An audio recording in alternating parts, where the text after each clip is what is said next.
Mesdames et messieurs, vous voyez cette partie de l'Ukraine, toute cette partie en rougeâtre là. Et vous voyez les petits points là, c'est l'avancée spectaculaire des forces de défense et de sécurité russes sur toute cette zone-là. C'est qu'a confirmé le commandant en chef des forces armées ukrainiennes, M. Alexandre Sirki.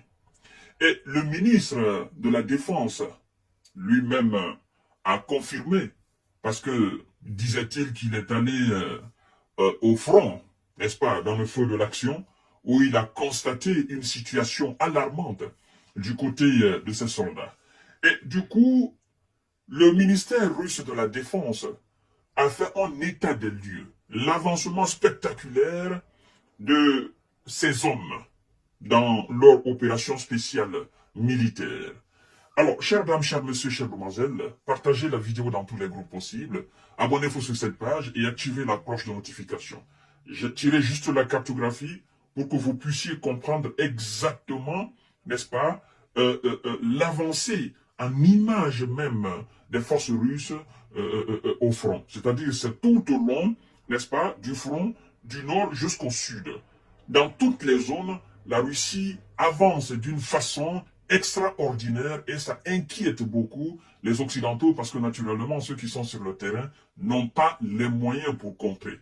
Ils nous disent que la Russie a un nombre pléthore de militaires, ce qui fait que les soldats ukrainiens n'arrivent pas à les contrer. Mais écoutez, c'est pourquoi on vous dit que les deux armées ne jouent pas dans la même catégorie. Vous comprenez? Alors, mesdames et messieurs, voici alors les forces russes, n'est-ce pas, qui améliorent leur position sur plusieurs axes. Et ils ont d'ailleurs détruit plus de 270 drones et un poste de commandement, naturellement, des alliés. Alors, on nous dit que la 13e brigade de la garde nationale, n'est-ce pas, des alliés en Ukraine a vu son poste de commandement et observation détruit, rapporte le ministère russe de la Défense dans son bilan quotidien. Et c'est pas le seul point.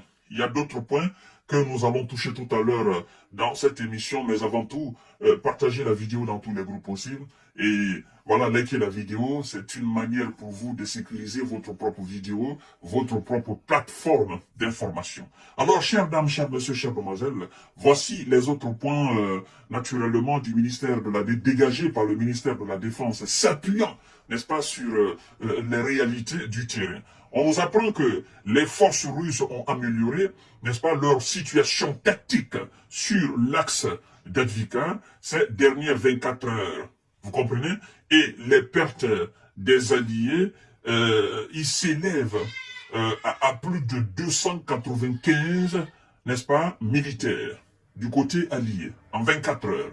Ça témoigne combien de fois actuellement les alliés sont en train de reculer sur le terrain parce que n'ayant pas les moyens, n'ayant pas les armes, n'ayant pas les missiles, n'ayant pas les avions de combat, d'ailleurs il faut apprendre aux uns et aux autres que l'espace aérien est dominé par les forces russes.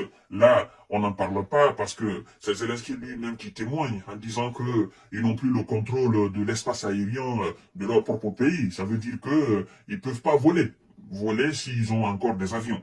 Alors, mesdames et messieurs, on nous apprend aussi que le groupement sud s'occupe, n'est-ce pas, occupe des positions plus avantageuses sur l'Asque de Donetsk. Les forces des alliés, n'est-ce pas, y ont perdu plus de 420 militaires. Vous comprenez? Sur tous les axes, dans toutes les zones, les alliés, parce qu'ils n'ont pas les moyens.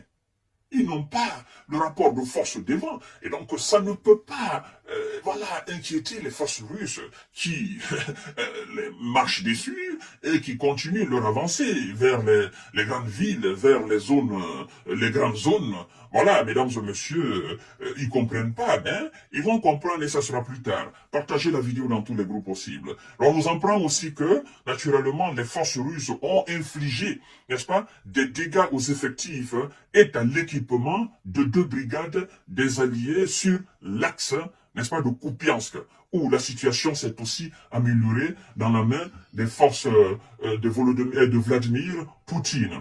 Et la défense aérienne russe, on nous apprend qu'elle a abattu 270 drones, n'est-ce pas, des alliés, et 6 projectiles de lance-roquettes multiples HIMARS. HIMARS, vous savez que ce machin était tant vanté par les médias propagandistes, n'est-ce pas, cette arme américaine, vous comprenez? Mais là, elle s'avère inutile, parce que jusqu'à présent, elle n'a pas encore réussi à créer la différence sur le terrain. Dommage que ça soit ainsi. Les forces russes ont pour la première fois détruit un système de guerre électronique des alliés qu'on appelle Kmara.